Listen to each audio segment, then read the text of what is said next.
మీకు అసలు ఆ మాట మీకు సంబంధమే లేదు, అది వేరే వాళ్ళకి వెళ్ళాల్సింది కాస్త మీకు వచ్చేసింది, అంతకు మించి ఇందులో ఏం లేదు, కంప్లీట్ మిస్లీడ్ అయింది అంతే. మేము బిజినెస్ స్టార్ట్ చేసిన రోజు నుంచి, ఫస్ట్ రోజు నుంచి ఇప్పుడు వరకు ఈ 11 మంత్స్లో అసలు ఎంత నెగిటివిటీ ఫేస్ చేసాము, ఎంత అబ్యూజివ్ వర్డ్స్ మేము ఎదుర్కొన్నాం అనేది, నెట్టుకొస్తున్నాం అనేది మాకు మాత్రమే తెలుసు. ఇప్పుడు నేను మీకు ఇలా చెప్తున్నాను కదండి, ఇప్పుడు మీరు చూసి ఒక యాంగిల్లో ఆలోచించవచ్చు. అలా చెప్తేనే తెలుస్తుంది. ఈరోజు ఏదైతే ఆడియో అయితే లీక్ అయ్యింది, దాన్ని చూసి మీకు ఎలా తెలుసుకున్నారు? మేము అన్ని ప్రాబ్లమ్స్ మేమేం మీకు చెప్పలేమండి. బిజినెస్ ఏంటంటే 24, 26 ఏళ్ళు వయసు వాళ్ళే.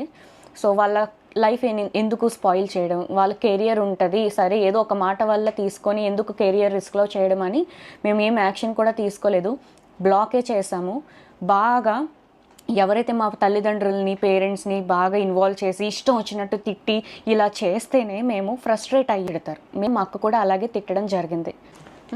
ఈ ఆడియో వినగానే కొంచెం కూడా అసలు ఏంటనేది తెలుసుకోకుండా వెంటనే అందరూ 35,000కి పైగానే మంది వచ్చేసి ఇష్టం వచ్చినట్టు బ్యాడ్ మెసేజెస్ తిడుతూ, ఇంకా మా పేరెంట్స్ని ఎవరినో తిట్టావు, మీ పేరెంట్స్ కూడా అది ఇదని ఇష్టం వచ్చినట్టు చాలా తిట్టారండి. మాకు ఏమన్నా అయ్యింది అంటే మాకు ఎవరు చెప్పుకోవడానికి మాకు ఎవరు లేరు. ఇలా వచ్చి మేము మాట్లాడాలి తప్ప, మీకైనా సరే అన్న, చెల్లి, తమ్ముడు ఉన్నారు. మేము ఓన్లీ గర్ల్స్ అండి. ఒక ఆడవాళ్ళమే ఇంత ఫస్ట్ నుంచి ఇప్పటి వరకు నెట్టుకుంటూ వస్తున్నాము. ఎంత బ్యాడ్ అయినా సరే, ఎంత బ్యాడ్ మెసేజెస్ అయినా సరే.